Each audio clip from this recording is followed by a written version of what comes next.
So a lot has been riding on this Ruined DLC. This could have been the breaking point for people's trust in Steel Wool and Fnaf as a whole. If you're a longtime fan of this franchise, you'll know exactly what I'm talking about. Security Breach as a whole was and still is flawed. There are many fundamental problems with the game and the development around it. Steel Wool is a small gaming studio and was put on a huge time crunch, partially from them making the game way too big and from PlayStation pushing them to finish the game in a short amount of time. These two factors create a huge disaster for Steel Wool, and because of this, I was honestly worried and unsure of what Steel Wool had in store for this beloved franchise. But with the Fnaf movie coming soon and the release of the Ruined DLC, I feel a little bit more at ease that Fnaf will continue on strong and inspire others.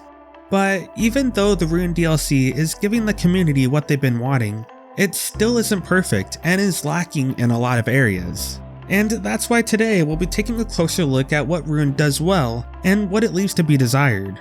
I'll also be going into why I think Steel Wool decided to play it safe during the development of this DLC, and I think you might be very surprised by some of the things I found. With that said, let's get right into the ruins of Security Breach.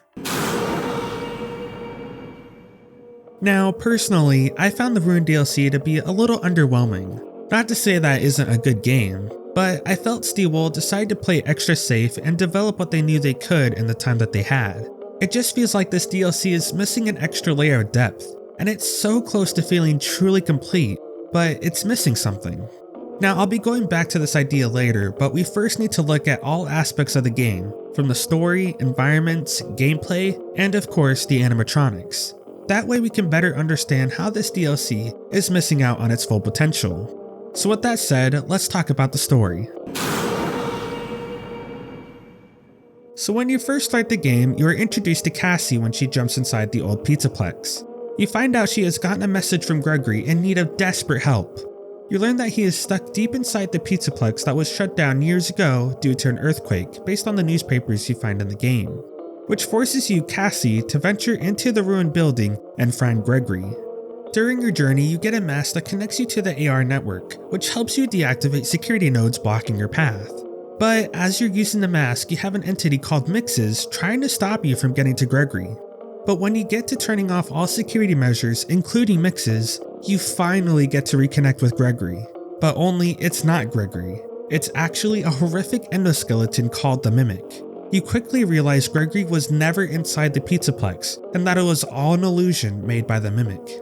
Because of this, you try to escape and get help from what you believe is the real Gregory leading you into the elevator. But the game ends with Gregory stopping you from escaping since you cannot know for sure if you're the Mimic or not, and the last thing you hear in the game is Roxy calling out for you. So the story is by far more interesting than Security Breach. There's more substance and you don't need to look that deep to understand the main story. And that's something I've always liked about Fnaf. You could always at least understand the main story, which would hook you in and make you interested in learning more about the finer details. And I always felt Security Breach's story gave you the opposite, the bare minimum, forcing you to search for basic information. For example, Vanny was barely shown in Security Breach, and you had to look deep inside the game to understand who and what Vanny was. It's not interesting or fun when you have to fight to get simple information about a character. It should be easy to get information about a new character and be harder to get the finer details, not the other way around. And I think that's why Ruined's story is such a big improvement. It gives you the basic information to get you hooked on finding the smaller details to get the whole picture. And the plot twist at the end was especially refreshing and was, at least for me, unexpected. I love that after finding out it was the Mimic the whole time, you experience the same feelings Cassie does, because that means everything that's been happening to you in the Pizzaplex was fully controlled by the Mimic the whole time. The Mimic was out to get you from the start, using everything that's connected to. It was all the Mimic's doing, and I think that makes it far more terrifying because of the dedication it has on just killing you. It makes the Mimic terrifying, realizing how much aggression this thing has, going so far that it loses its arm trying to get to you before the elevator leaves. It was truly horrific. And something I also liked was just how sad the story was. Like when Roxy attacks Cassie but stops instantly, realizing that it's not Gregory. Give me back my eyes! Ah! Let go! Let go! I'm sorry. You can feel how Roxy instantly regrets her actions and feels bad for what she did. And it gets even sadder when you are forced to deactivate Roxy. When you go up to her, she acts normal and remembers you from the birthday party you had years ago in the Pizzaplex. The best way to describe this moment is when you have to put down your beloved dog or cat, because Roxy doesn't seem to understand that you're about to deactivate her. She's not fearful or sad, just happy that you're there. In the same way, your pet is just happy to be in your presence, even though what's about to happen is sad and scary. And after you deactivate Roxy, you can hear Cassie crying, and you feel for her because she is a young kid that idolized Roxy, and she just killed her with her own hands. It's a really good bittersweet moment in the game that I was not expecting from this DLC. Overall, the story is really good, and I gotta hand it to Steel Wool for making such a good story that connects to past games while also having it continue forward. And the story is not the only thing Steel Wool did an amazing job on. Unsurprisingly, the environments in this DLC is nothing but amazing and filled with passion. It's no surprise that Steel Wool knows how to make amazing environments that fit the Fnaf setting. I remember playing through Security Breach and just enjoying walking around the Pizzaplex. Everything was so detailed and filled with character. So I was going into Ruins with high expectations, knowing that Steel Wool's strong suit is creating believable environments that ooze with passion. And yet somehow, they've managed to exceed my expectations. Everything, and I mean everything, is broken, run down, old and grimy, and filled with details. One of the only problems I had with Security Breach was just how bright everything was. It really leaves nothing to the imagination, which is very similar to the problems I had when I talked about the Garden of Banban. It just makes it harder to get scared. But Rune changes that by going back to what I expect from a FNAF game. It's dark and messy, nothing is clean, graffiti is everywhere, and their environmental storytelling is littered around the Pizzaplex. I mean, you just can't ask for more. Everything is perfect. The layouts are linear, making it easier to understand where to go. Each level feels claustrophobic, enhancing that feeling of dread. Nothing is as bright or as colorful as it used to be, making the Pizzaplex feel unalive. I mean, there are literal cockroaches running around the floor of the Pizzaplex. It was so fun and interesting to go to each part of the building and seeing how ruined they were. I mean, it really felt like I was exploring an abandoned building. I loved how Monty's section was dark and covered in green fog, with foliage blocking your view of the whole area. I liked how the daycare was messy and somehow more claustrophobic with sections falling apart. I liked how the catwalks were just super janky and felt like they could collapse at any moment. And Phaser Blast felt like you were stuck in a dark abandoned maze all alone.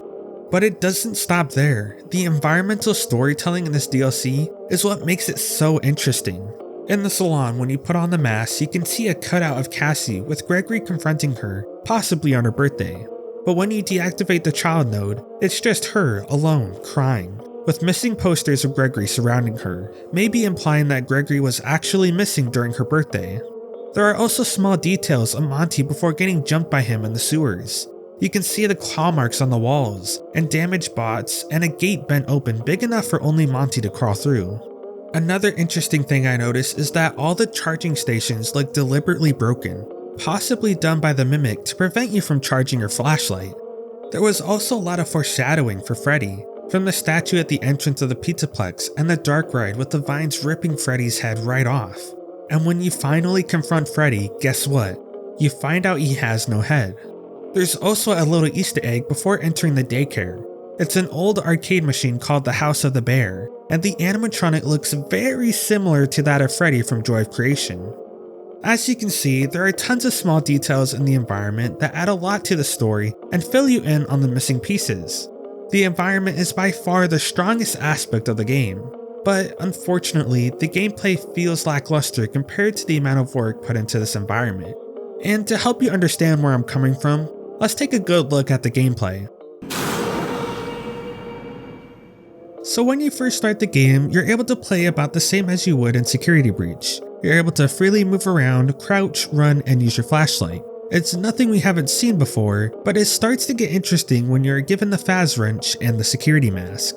The very first mechanic you are shown is the use of the Phaz wrench, where you charge your circuit by matching both the blue sections of the wires.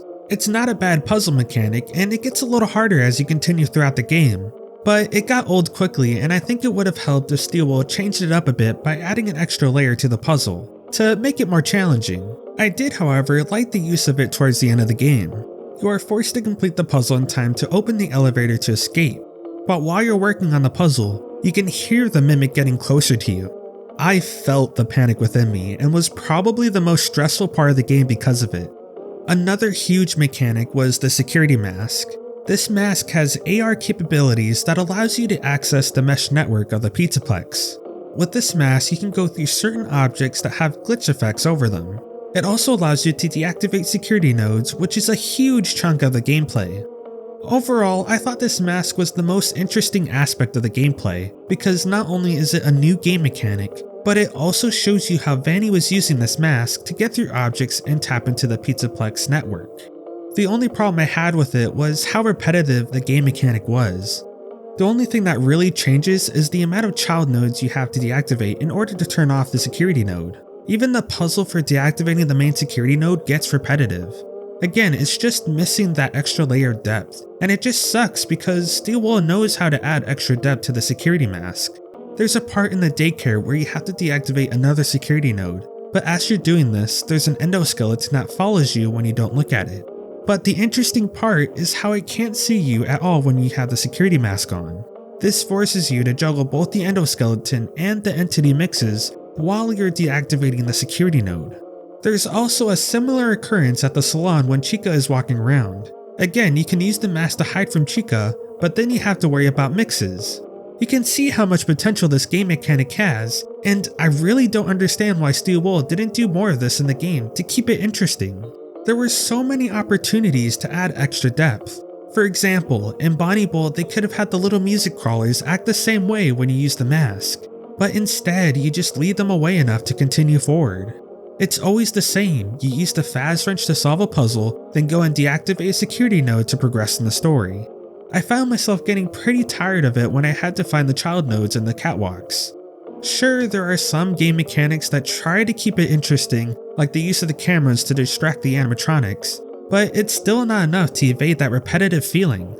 Another thing that got really old was the entity mixes. The first couple of times he was pretty cool, the digital design of mixes is very fitting, but after a while he just becomes an annoyance because he's super easy to avoid. As soon as I'd hear the sound cue, I would take the mask off and wait for him to disappear. There is no suspense in that, and it interferes with me progressing through the game, so in turn it becomes kind of old and irritating. He's also really easy to avoid since he moves slowly in increments, so even if you somehow didn't notice that he appeared, you'd have more than enough time to take the mask off.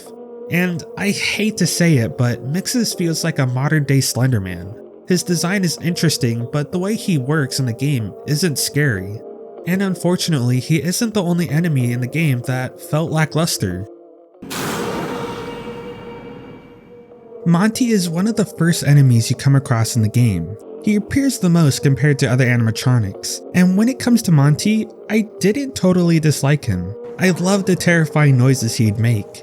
It sounds as if his voice box has been horribly damaged by water or something. His appearance looks about the same when you're playing the game, but if you look hard enough, a lot of his outer shell has been removed, with most of him just being an endoskeleton. It's not a huge change from when we last saw him, but it's enough to make him feel different. I also liked some of his jump scares, and I especially liked it when he was acting like the water monster from Amnesia. There was some fun moments with Monty, but I can't help but feel like there was supposed to be more from him. When you first learn how to use the camera stations, you see Monty blocking your path on one of the cameras. And because of this, I thought I was going to have to avoid him in some way by using multiple camera stations to lead him off the path so I could continue forward. But you only do this once with Monty, with the rest of the time you get scripted moments with him.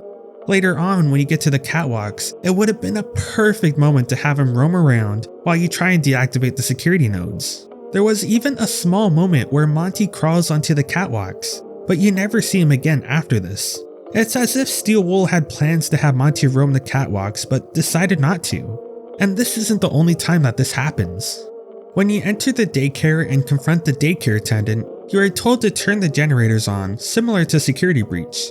But when you're going about the playground, I realized the daycare attendant wasn't moving at all and was just staying in place. I honestly thought it was glitched again, because when I first played through Security Breach, I got the glitch where the daycare attendant wouldn't move when you were turning on the generators. I was disappointed because the daycare attendant is one of my favorite animatronics in the series, and for him to not do anything, it just feels like a missed opportunity. I did, however, like his new design. It was more roughed up, and his exposed red eye was especially creepy. I also like this one line that he has during the game.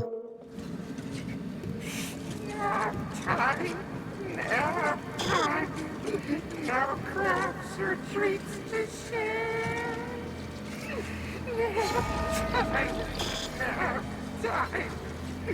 The googly eyes just still.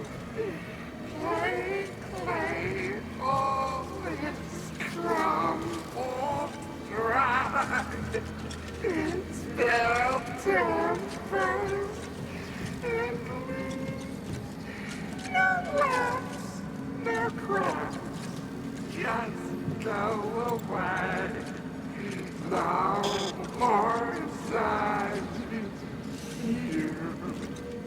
It makes me believe that the daycare attendant is at struggles with himself, trying to prevent the moon from coming out. And he sounds like he's been sad and alone for so long, which would make sense since he's been in this building for who knows how long. And that's something I've always liked about this character. He's at odds with himself, with the eclipse being good and the moon being the evil part of himself. He's always captivated me, and I was looking forward to getting chased by this creepy animatronic, but unfortunately, it's not in the game. Another animatronic, or animatronics, I didn't like were the little music crawlers. In Bonnie Bowl, you'll find them blocking your way from continuing the game. You are forced to lead them away and go around them. But I don't know, it might have been me sucking at the game, but it was so much harder than it needed to be. I'm pretty sure I died like more than 5 times during this section, and I think because of that it got really old. They aren't scary and just become very annoying. And again, I hate to repeat myself, but why couldn't I use the security mask to get past them? It worked with the endoskeleton, and with Freddy, why not these guys? If I had a list for the most hated animatronics in the Fnaf series, they would be first on the list. But on a brighter note, Chica had a decent amount of roaming parts in the game. Again, she looks more roughed up, with this weird like goo covering parts of her body. She looks really gross, but it's fitting since she's always been seen eating food and garbage around the building. She can be somewhat creepy at times, and overall I'm pretty happy with this character and how much involvement she has in the game. I do, however, wish Roxy had some more parts, especially since she has more connections with the main character, Cassie. I liked how you had to trick Roxy into smashing the doors open to continue forward. But I also think it would have been really cool to have another part after Roxy realizes you're Cassie. Imagine, she's now looking for you, pleading for your forgiveness, just wanting to apologize and say sorry. But Cassie, reasonably so, is now too scared to confront her, not knowing if she'll attack her again.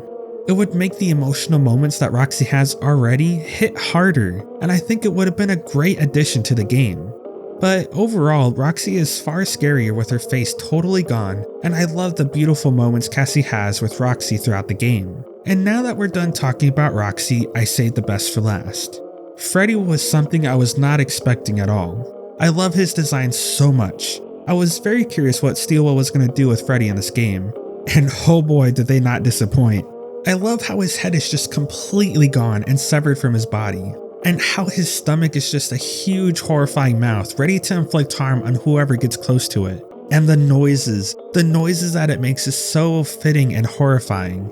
You can hear the terrifying noises echoing throughout Phaser Blast, and it was intense when you had to run away from him before his gaping mouth catches up to you. I also liked how towards the end you had to put on the mask to get past Freddy. It was a very interesting moment and explains why Freddy in Security Breach could not see Vanny like Gregory could. Overall, I don't have anything that I found disappointing with Freddy. It was a great moment in the game, and I think Steelwell made a good decision by leaving him till later in the game to keep you guessing on what Freddy may look like. Now, there is technically another animatronic that you don't get to see in action, and that animatronic is Bonnie. In Bonnie Bowl, there's a secret passage that goes into a small room where Bonnie lays dead on the floor. When looking at him, it looks like he's been brutally scratched up, with claw marks that look a lot like Monty's.